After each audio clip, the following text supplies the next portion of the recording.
Recently آپ نے وہ کالم دیکھا ہوگا جاوید چودھری صاحب کا کہ انہوں نے اس کے بارے میں جنید جمشید کے بارے میں لکھا تھا،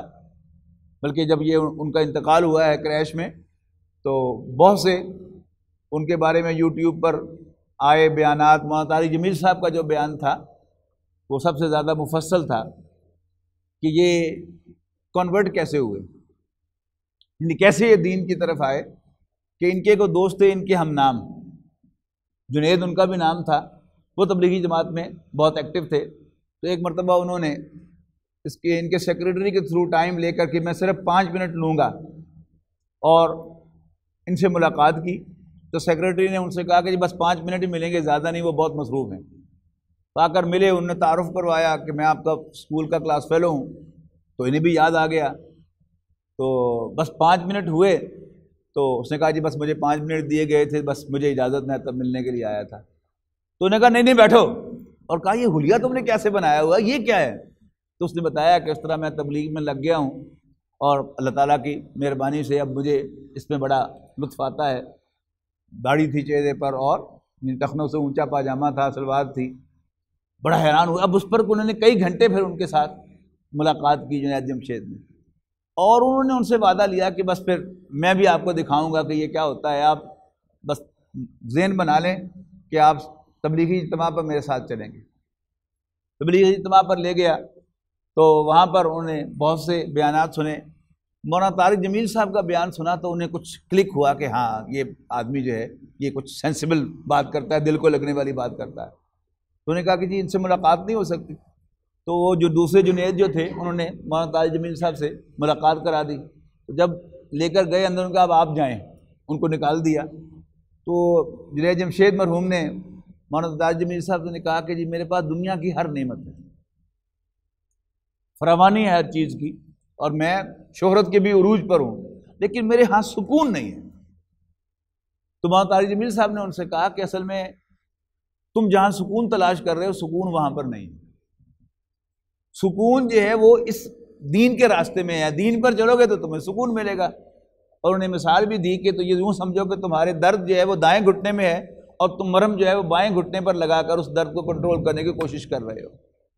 تو ذرا کافی پھر مفصل گفتگو ہوئی، تو مولانا نے انہوں نے کہا ایک دم جب دیکھا کہ اب ذرا خوب یہ اندر آ گئے ہیں تو کہا کہ پھر چھوڑو گے اس کام کو؟ تو انہوں نے کہہ دیا کہ ہاں میں چھوڑوں گا۔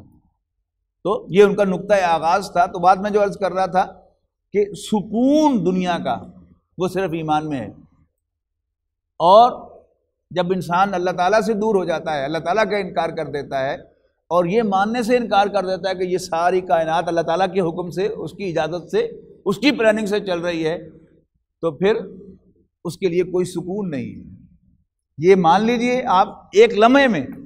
آپ یہ مان لیں کہ یہ سب کچھ اللہ تعالیٰ کے کیے سے ہو رہا ہے، تو آپ کو جو بھی پریشانیاں لے کر آپ مسجد میں تشریف لائے تھے،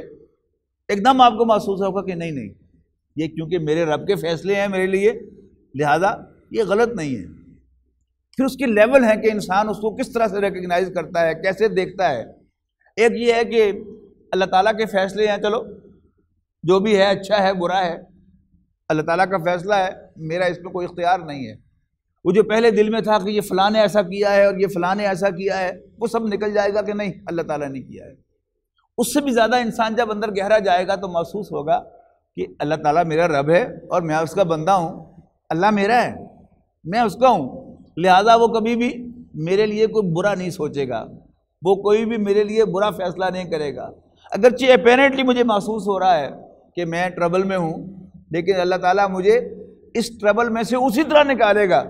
جیسے اللہ تعالیٰ نے اپنے بندے حضرت یوسف علیہ السلام کو نکال کر کہاں سے کہاں پہنچا دیا تھا۔ غور کریں نا آپ کہ حضرت یوسف علیہ السلام کی کہانی اللہ تعالیٰ نے بڑی تفصیل سے بیان کی ہے اور کہانی کی طرح بیان کی ہے۔ وہ اولاً کس کے لیے رہنمائی تھی؟ رسول اللہ صلی اللہ علیہ وسلم کے لیے رہنمائی تھی